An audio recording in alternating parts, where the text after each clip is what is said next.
بسم اللہ الرحمن الرحیم۔ حدیث نمبر 2976۔ باب حدثنا ابو هشام الرفاعی حدثنا ابن فضیل عن الاعمش عن ابی صالح قال سئلت عائشة وام سلمة ای العمل کان احب الى رسول اللہ صلی اللہ علیہ وسلم قالتا ما دیم علیہ وان قل۔ هذا حدیث حسن صحیح غریب من هذا الوجه وقد روی عن هشام بن عروة عن ابی عائشة قالت کان احب العمل الى رسول اللہ صلی اللہ علیہ وسلم ما دیم علیہ۔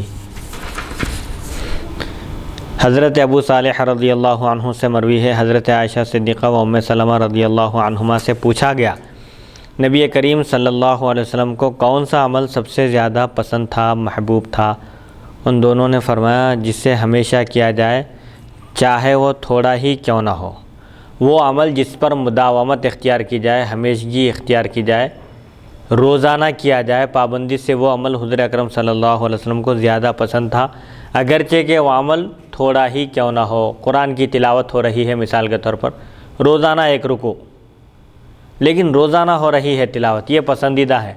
ایسا نہیں کہ ایک سال بھر پڑھے نے، آخر میں ایک ساتھ ایک دن بیٹھ کر پوری قرآن پڑھ لیے۔ اس سے بہتر اور پسندیدہ عمل یہ ہے کہ تھوڑی ہی تلاوت کیوں نہ ہو لیکن روزانہ ہونا چاہیے۔ ایسے ہی دوسری عبادتوں کا اہتمام فرائض کے علاوہ جو ہے تو عمل اگرچہ کہ تھوڑا ہی کیوں نہ ہو، اس پر ہمیشگی اختیار کرنا، مداومت کرنا، پابندی سے اس کو انجام دینا، یہ پسندیدہ عمل ہے، اور اس سے انسان کو کسی قسم کی مشقت بھی محسوس نہیں ہوتی۔ جیسے عام طور پر ہوم ورک وغیرہ ہے بچوں کا، اسکول کا، مدرسے کا، جو بھی ہوتا ہے، جو ابتدا میں توجہ نہیں دیتے اور امتحانات کا انتظار کرتے ہیں، جب امتحانات آتے ہیں تو پریشان ہو جاتے ہیں، بہت سارا لکھنا ہوتا ہے، نفس پر بار گزرتا ہے۔ اسی لیے تھوڑا تھوڑا ہی کیوں نہ ہو روزانہ وہ عمل انجام دیا جانا چاہیے۔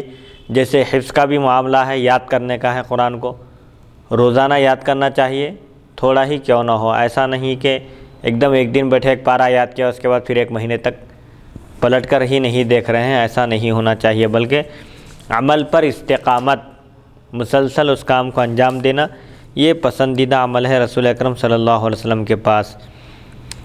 اور ایک جو روایت ہے وہ حضرت عائشہ صدیقہ رضی اللہ عنہ سے مروی ہے، فرماتی ہے نبی کریم صلی اللہ علیہ وسلم کا محبوب ترین عمل وہ تھا جسے ہمیشہ کیا جائے، جس پر استقامت اختیار کی جائے، مداومت اختیار کی جائے، ہمیشہ کیا جائے، اگرچہ کہ وہ عمل تھوڑا ہی کیوں نہ ہو۔ حدیث نمبر 2977۔ حدثنا ہارون بن اسحاق الحمدانی حدثنا عبدۃ عن ہشام بن عروۃ عن ابی عائشۃ عن النبی صلی اللہ علیہ وسلم نحوہ بمعناہ ھذا حدیث صحیح۔ عبدہ نے بوا سے ہشام بن عروہ اور عروہ نے حضرت عائشہ صدیقہ رضی اللہ عنہا سے اس کے ہم معنی مرفوع حدیث نقل کی، یہ حدیث صحیح ہے۔